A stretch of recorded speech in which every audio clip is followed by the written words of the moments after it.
Hi all, it's Red Sphere here. Just pulling together a well, yeah, it's been not just me, us, yeah, whatever. Uh, Putting together a video on subsystems in TBMC. Um, so the first thing to mention is that, of course,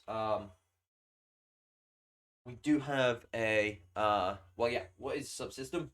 In very brief, it's a system within another system. um so yeah, and you can see our previous video on for a slightly more in-depth explanation, although that one doesn't cover TBMC stuff at all. But yeah,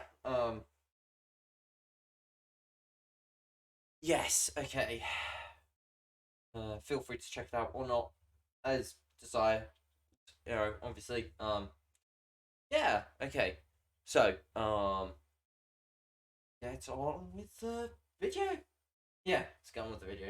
Okay, uh, subsystems are used in TBMC for a variety of log reasons. So, um, mostly used to further separate a system from, yeah,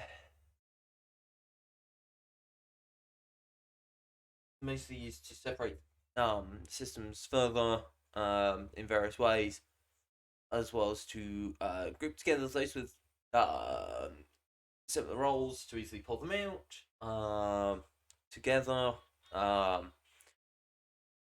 And additionally, it can be used to form layers that are, you know, used for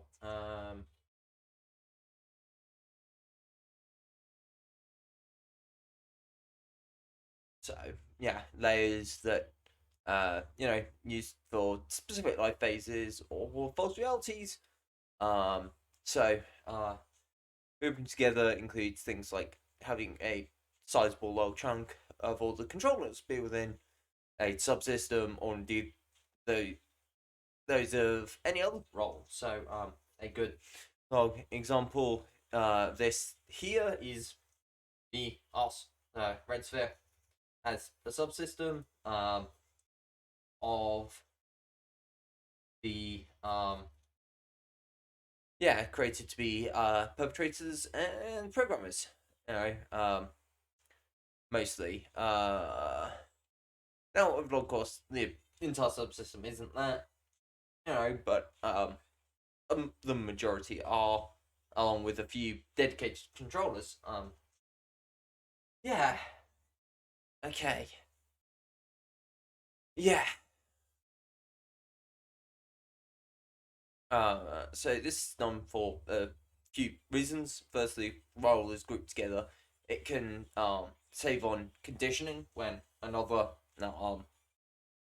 is needed. Its the split may well be preconditioned to a certain degree, with the same baseline as the rest of the subsystem. Additionally, it limits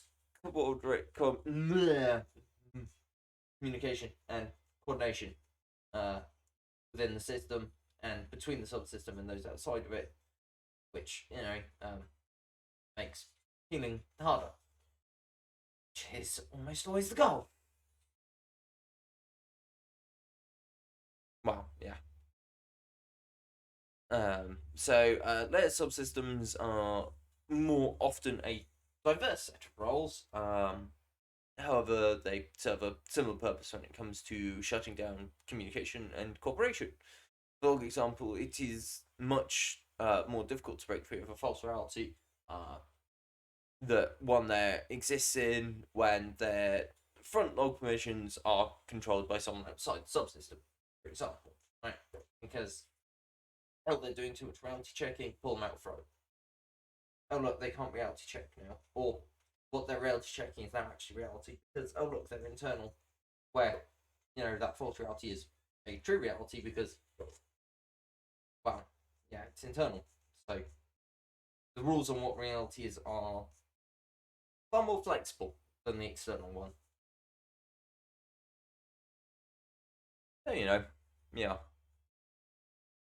Um, yeah. So, log anyway. Subsystems are generally created in a similar manner to the formation of new members. Oh,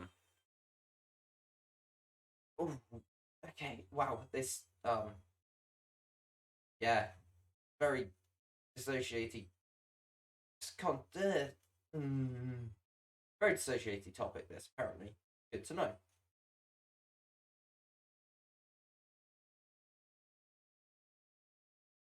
Yeah. Okay. So, subsystems are created. Yeah, got that. That there are of low cost differences. Now this is heavily generalized. Well, this is generalized isn't necessarily the right word, but this is obviously not always going to be the case. But this is what we have seen. So, apply it as much or as little as feels accurate.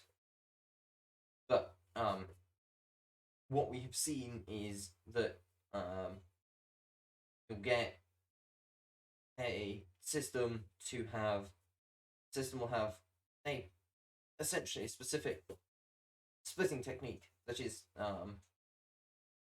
used to split members of the system, and then when a subsystem is designed, they will log isolate a promising headmate for the start of that subsystem, and then engage in a new splitting technique to essentially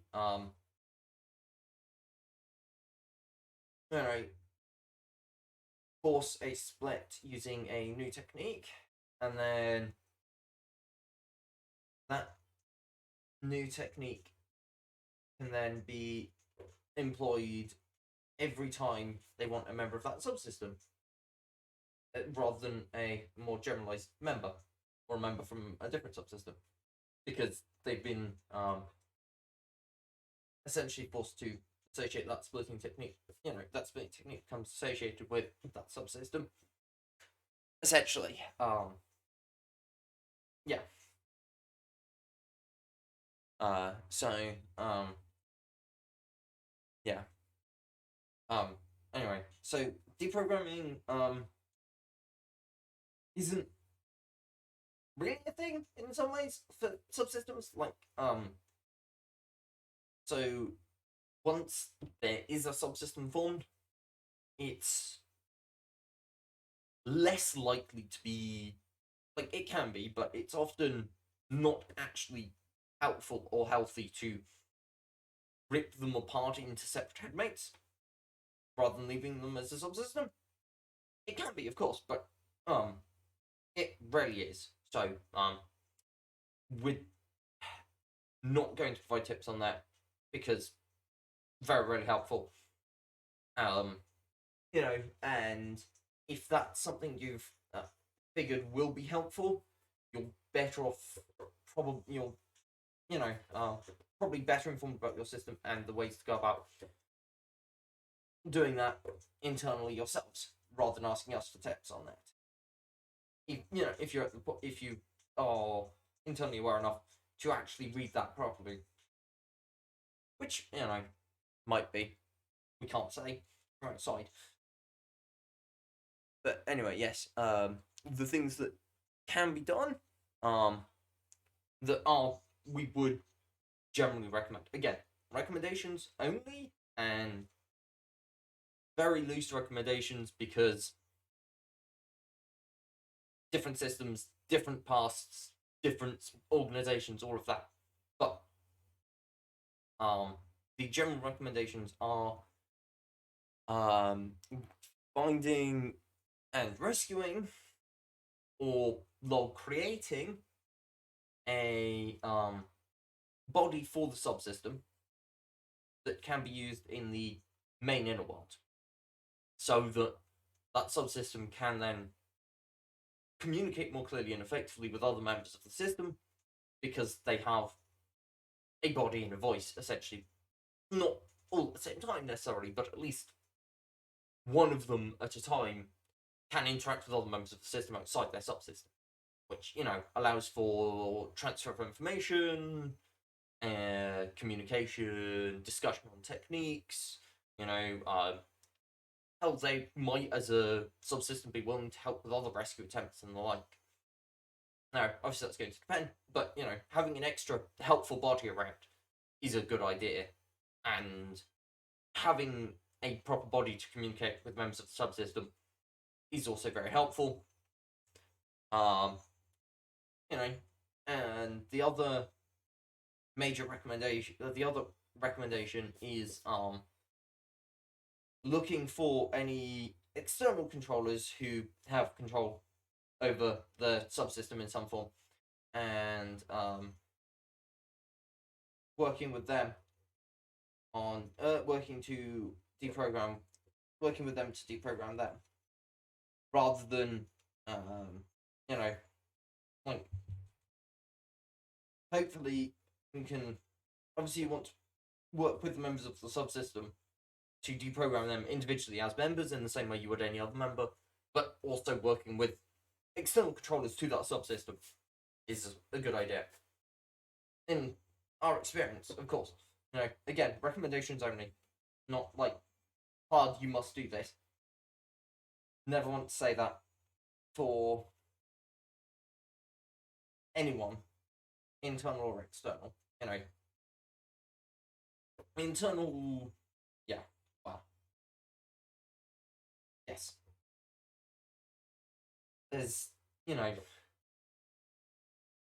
a difference in weight potentially on recommendations internally and externally, but again, it will always maintain just the recommendation, especially to not even especially to externals, but essentially especially to externals, because the worst idea of what's going on internally for the externals, like